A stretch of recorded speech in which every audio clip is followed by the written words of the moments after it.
Бүгін біздер мәтіндерді бірге оқимыз. Бірінші мәтін құмырсқа мен елік. Құмырсқа мен елік дос болыпты.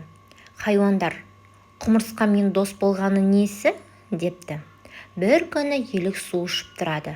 Құмырсқаны су ағызып келе жатқанын көреді. Елік шөпті аузына тістеп құмырсқаны құтқарады. Құмырсқа бол жақсылығын қайтып қайтарсам деп жүріпті. Бірде құмырсқа аңшының елікке таяп қалғанын көреді. Содан ол аңшының балтырын шағып алады. Аңшы еңкейіп балтырын сипайды. Сол кезде қолынан мылтығы түсіп кетеді. Ағаш сыбдыр ете қалады. Елік зытып береді. Сөйтіп құмырсқа досының жақсылығын қайтарған екен. Бабалар сөзі кітабынан алынған мәтін екен. Келесі мәтін қасқыр мен кірпі. Орман шетінде кірпіні қасқыр бас салады. Оған кірпінің инелері қанжардай қадалады. Қасқырдың тұмсығы қанға боялады.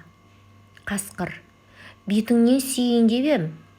Сен ақ түрпілеріңді тастамай жүреді екенсің деп сылтауратады. Кірпі тұмсығын шығарып тұрып сықылықтай күледі. Асықпа, Қасеке. Сенің азу тісің түсіп біткенде түрпілерімді тастаймын дейді. Бұл мәтінде бабалар сөзі кітабынан алынған екен. Келесі мәтінге назар аударамыз. Асыл шөп. Зылқия мен Бәтима деген екі қыз болыпты. Олар жеміс сатуға қалаға келе жатады. Зылқия шаршадым депті.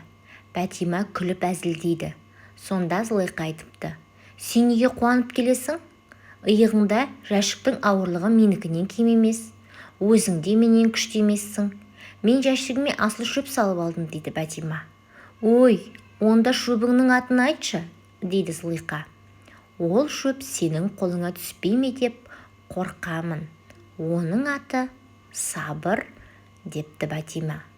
Ыбырай Алтынсарин деген жазушының жазған мәтіні. Келесі қаңқыз. 5 жасар Дана ағасы екеу автобусқа отырды. Дана бірдеңен уысына жасырғандай болды. Ағасы: не тауып алдың, көрсетші, деді. Дана қара ноқаттар бар қызыл қоңызды көрсетті. Қаңқыз ба? Қайтесің оны, жібере сал, деді ағасы. Біреу аяғымен мұжып кетеді ғой. Ендеше терезеден шығарып жібер, онда машина басып кетеді. Қарындасының ойын түсінген ағасы одан ары ештеңе демеді. Дана қаңқызды ұстап отыра берді. Олар автобустан түсті, циркке келді. Онда әдемі Гүлзар бар екен. Дана соған барды. Қолында қаңқызды гүлге қондырды. Ал қаңқыз сау бол, деді. Сосын ағасына қарай жүгіріп кетті.